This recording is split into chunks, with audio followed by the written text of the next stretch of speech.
היא עמדה שם, שקופה, מרעננת, מאתגרת. שלב ראשון, התקרבות.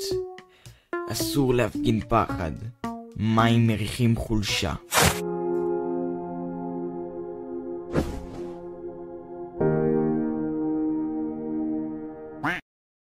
הרגע הזה שבו אתה שואל את עצמך, האם היד שלך באמת מוכנה לשאת את האחריות הזאת? זהו, אין דרך חזרה. המים או אני. טעיתי, לא הערכתי את הכוח שלהם. שתיתי מים, לא בצורה הכי טובה. אבל שתיתי, וזה מה שקובע.